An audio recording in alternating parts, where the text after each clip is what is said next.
Item 10F, adopt a resolution authorizing the city manager to execute a contract with RMC Water and Environment in an amount not to exceed $309,420 for the development of a sewer master plan.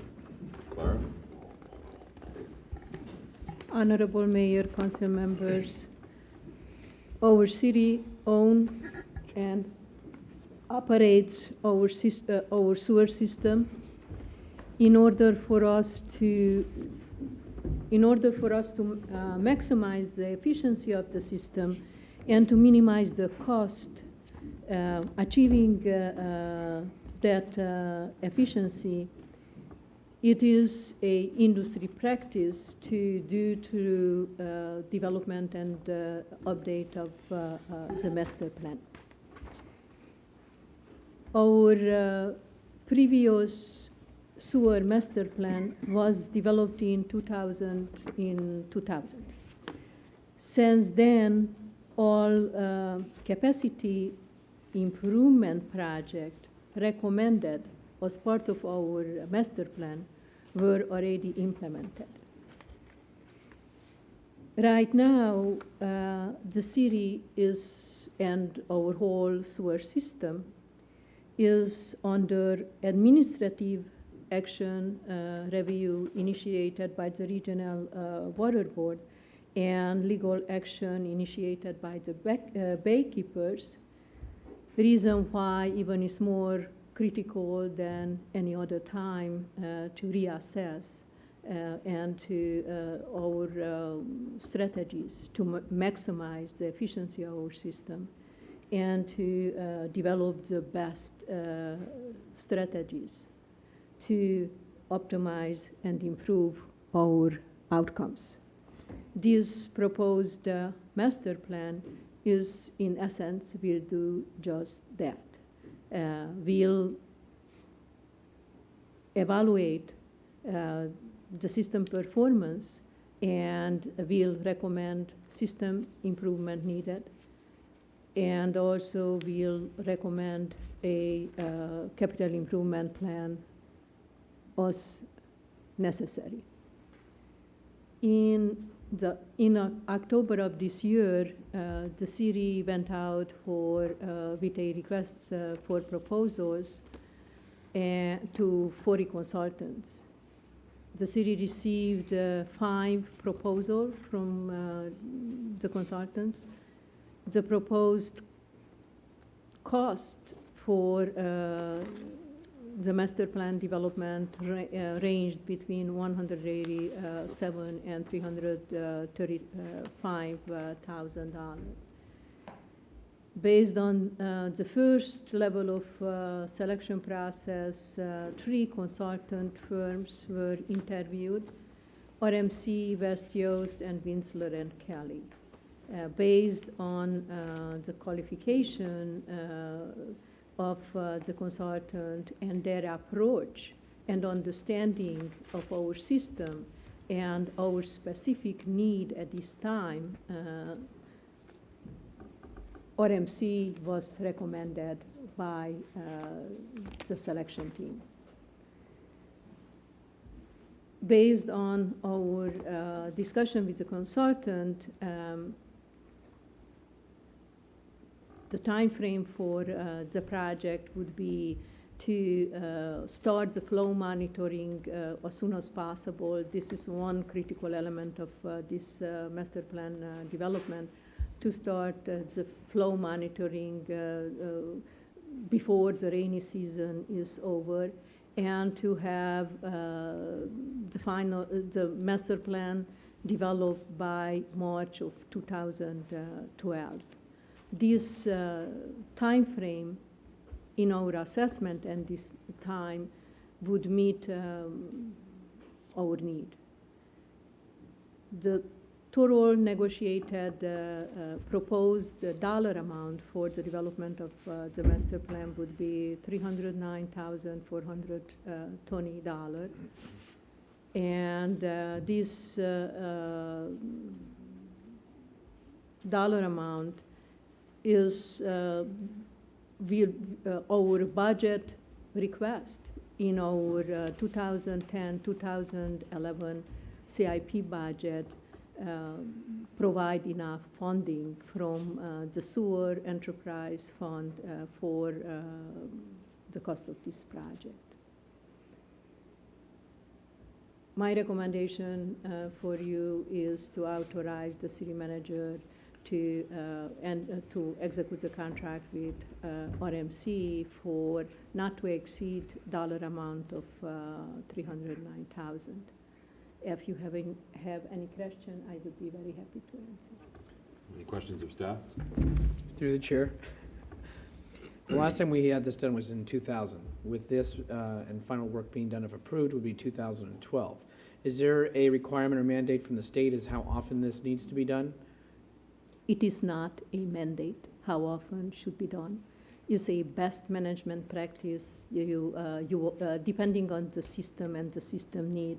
Many agencies, they are updating each 5 years, but certainly that is just how I said in the beginning, best management practice is not a mandate. Having that said, based on our discussion so far with the regional water board and also with Baykeeper, it is my expectation that in order for us to meet the requirement of the CDO, which will be finalized by the regional water board, will be mandatory for us and will need to be developed the sewer master plan out. So what is the best management practice? Correct. No, what is it? Okay, this will be 12 years. Is that it? Should it be 5 years? Should it be 7 years, 8 years? What would you suggest is the best management practice for this? How I said, depend on case-by-case basis, depending how much recommendation in your prior master plan was made, if those projects were implemented, if any new information, knowing the system, do you think that needs to be included in the master plan? Certainly, the best management practice is to update at least each 10 years, if not each 5 years. Thank you. Michael? Through the chair. I'm looking at a tentative cease and desist order that has a requirement for a system evaluation and capacity assurance plan. Is that directly related to this? Yes, they are not calling out master plan, but the capacity assurance plan, SSO reduction plan, and the CIP development all are basically pieces of the CD or the CDO, which will be developed probably at the end of the process. Okay. And given what and I haven't seen the 2000 plan, but given what was outlined in that plan, have we addressed all of the concerns that may have been raised in that, if there are any? In our 2000 master plan, the main focus based on the consenting degree signed between us and the regional board was focused on capacity improvement projects. And even if the master plan made other recommendations, many recommendations like improving I&I with replacing certain section of, not certain section, but the the sewer mains, and also to upgrade our pump station. Not all of those recommendations were implemented, but the capacity-specific, capacity-related improvement projects were implemented from our master plan. Okay. Now, say if I were to propose that we postpone this study for another year and use that money instead to address some of the other issues that are proposed in this cease and desist order, maybe projects that are remnants of the 2000 plan, and then plan this for sometime in the future. This tentative order says that their plan would be required by September of 2013. That buys us a little more time. What would you say to that? I would not be able to meet those time requirement included in the draft CDO if I am not proceeding with the development of the flow mirroring and the master plan now. Okay, thank you. Any other questions? We have a member of the public? Thank you, Mr. Mayor, Council. I'd like to remind you that, Mr. Mayor, you were at the meeting when Mr. Hill asked, Assemblyman Hill asked if the investigation into the San Bruno incident, the sewer lines were worked on tremendously on the Glenview area. And the question was asked, and it was my question that he asked, was the transmission lines checked after all the sewer work was done. So I just advise you that if any this new sewer work is done near a PG&E gas transmission line, that you make sure PG&E gets off there, you know what, and comes there and checks them lines after the work's done. Because we don't need another incident like we had in September. We're very well aware of that, and the report came out today, and one of the highlights of the report was, in fact, that transmission line was not damaged or dented in any way because of any kind of excavation that was done. So I think PG&E and San Bruno are both aware of what happened, obviously, and going forward. Right, yeah, I had the report sent to me from the NTSB Right. myself too, so, okay, just to play it safe, because we don't No. need it to happen again. It doesn't hurt for them to have somebody come out and look at it after, if there's any sewer work done near their transmission lines. You make a very good point. Thank you. Thank you very much. Ken? Well, if there's no other comments, I'd just like to say that, 15 years ago, this council made a commitment to consciously upgrade all the infrastructure, led by Councilwoman O'Connell. And we cynically tried to see why she was so interested in dealing with stuff that is unseen. And we've learned over these years that it's an old city, and everything's old, and everything needs to be upgraded. And in 15 years, I believe, we've made significant improvements, but we're not there yet. And the question asked, can we delay, and should we do it in 5 years or something? I think as long as the political question here is, how much do we want to charge our customers? How much we've dealt with CIP rates and things, and how many projects that need to be done, and how strained do we want our customers to be?